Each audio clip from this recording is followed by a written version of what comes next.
Foldable ফোনগুলোর মধ্যে Vivo একটি সেরা ফোন লঞ্চ করলো, যার নাম হচ্ছে ভিভো এক্স ফোল্ড 3। ফোল্ডেবল ফোনগুলোর মধ্যে এই ফোনটা সবার থেকে আলাদা। যেমন ফোনটি যেমন হালকা এবং পাতলা, তেমন বড় সাইজের ব্যাটারি, সব থেকে বড় ডিসপ্লে এবং পাওয়ারফুল চিপ। আর এই সবকিছু নিয়ে ফোনটিকে করে তুলেছে অসাধারণ। আর এই ভিডিওর মধ্যে আপনি এই ফোনটির প্রাইস, ক্যামেরা, পারফরমেন্স সমস্ত কিছু ডিটেলসে জানতে পারবেন। তাহলে দেরি না করে শুরু করে ভিভো এক্স ফোল্ড 3 ফোনটিকে নিয়ে। এটা তো ফোল্ডেবল ফোন ঠিক আছে, কিন্তু এই ফোনটাকে এতটাই পাতলা করা হয়েছে যে দেখে মনে হবে না ফোল্ডেবল ফোন, একদম নর্মাল ফোনের মতোই থিকনেস। আর ফোল্ড অবস্থায় ফোনটির থিকনেস 11.2 মিলিমিটার। আর ফোনটাকে যখন আপনি আনফোল্ড করবেন তখন থিকনেস দাঁড়াবে অনলি 5.2 মিলিমিটার। বুঝতেই পারছেন ফোনটিকে কতখানি স্লিম করেছে ভিভো। তাছাড়া ফোনটি হালকাও। ফোনটির ফ্রেমটি অ্যালুমিনিয়ামের আর ব্যাক সাইডে গ্লাস ব্যবহার করা হয়েছে। আর এটার যে হিলস রয়েছে এটা কার্বন ফাইবার দ্বারা তৈরি, যার কারণে ওয়েটও একটু কমে এসেছে। স্মার্টফোনটির ওয়েট প্রায় 236 গ্রামের মতো, মানে ফ্ল্যাগশিপ ফোনগুলো তো অনেক সময় 200 গ্রামের উপরে যায়, সেই অনুযায়ী একদমই হালকা বলতে পারেন। তো চলুন এবারে ফোনটির পোর্টস এন্ড বাটন গুলো দেখে আসি। বটমে রয়েছে speaker, mic, USB type C 3.2 Gen 2, আর এখানে রয়েছে সিম কার্ড রেডি। রাইট সাইডে রয়েছে volume up and down button আর পাওয়ার বাটন। উপর দিকে রয়েছে আই ব্লাস্টার এবং একটি মাইক্রোফোন। আর এখানে আপনি আরো একটি স্পিকার দেখতে পাবেন। আর ক্যামেরা মডিউলের ভিতরে রয়েছে আরো একটি মাইক্রোফোন। সব মিলিয়ে 4টি মাইক্রোফোন রয়েছে এই ফোনটিতে। এখানে যে সিম কার্ড রেডি ব্যবহার করা আছে, ডুয়েল ন্যানো সিম ব্যবহার করতে পারবেন। তো এবারে আমরা ডিসপ্লে সম্পর্কে দেখে নিই। বাইরের ডিসপ্লেতে ব্যবহার করা আছে 6.53 ইঞ্চি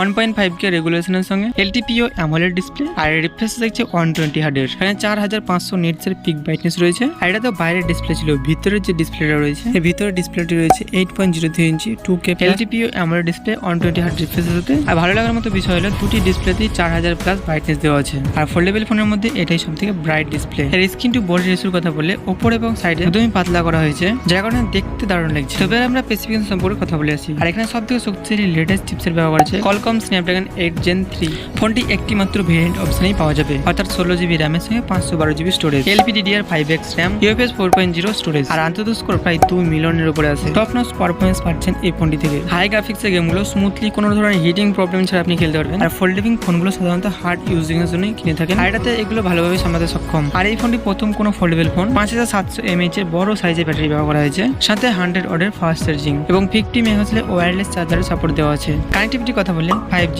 dual 4G VoLTE, Wi-Fi 7, Bluetooth 5.4, NFC এর সাপোর্টও এখানে পেয়ে যাবেন। আর আয়ার ব্লাস্টারের সাপোর্ট রয়েছে। আর সফটওয়্যারের কথা বললে ফান্টা চয়েস অ্যান্ড্রয়েড 14 ABS, 3 বছরের মেজর আপডেট এবং 4 বছরের সিকিউরিটি আপডেট। আর সেন্সরের কথা বললে এই ফোনটিতে দুইটি ফিঙ্গারপ্রিন্ট সেন্সর রয়েছে, একটা তো ফ্রন্ট ডিসপ্লেতে আর অন্যটি ভিতর ডিসপ্লেতে। জেনারেলি এটা সাইড মাউন্টেড ফিঙ্গারপ্রিন্টস হয়, আর ডুয়েল ফিঙ্গারপ্রিন্ট স্ক্যানার এটা দুটো ডিসপ্লেতে পেয়ে যাচ্ছি। আর ক্যামেরার কথা বললে এই ফোনটিতে 3টি ক্যামেরা ব্যবহার করা হয়েছে। মেইন ক্যামেরা থাকছে 50 মেগাপিক্সেলের ওআইএস সাপোর্টের সাথে, আর 64 মেগাপিক্সেলের থাকছে পেরিস্কোপ সেন্সর। আর তৃতীয় ক্যামেরাটি রয়েছে 50 মেগাপিক্সেলের আলট্রা ওয়াইড লেন্স। আর এর পেরিস্কোপ দিয়ে আপনি 3x পর্যন্ত অপটিক্যাল জুম করতে পারবেন। আর সেলফি ক্যামেরা তো দুটি রয়েছে, আর দুটি ক্যামেরায় 52 মেগাপিক্সেল করে। এই ফোনটির ক্যামেরা কোয়ালিটি সত্যিই ভালো ছিল। এর কালার, শার্পনেস, বুকে ইফেক্ট সবকিছু বেশ ভালো লেগেছে।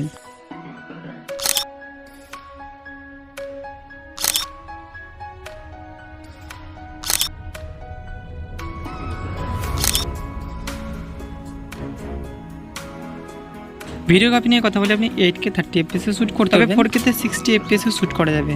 এখানে 4K তে পোর্ট্রেট ভিডিও শুট করতে পারবেন। আর এই ফোনটি ইন্ডিয়ান প্রাইস হতে চলেছে প্রায় 1,60,000 মতো। তো ওভারঅল ফোনটি কেমন লেগেছে অবশ্যই জানাবেন। আর ভিডিওটি ভালো লাগলে লাইক করবেন, চ্যানেলটিকে সাবস্ক্রাইব করে নেবেন। দেখা হচ্ছে আবার এরকম একটা ভিডিও নিয়ে। সকলে ভালো দেখবেন। আজকের মতো আদ্রবই।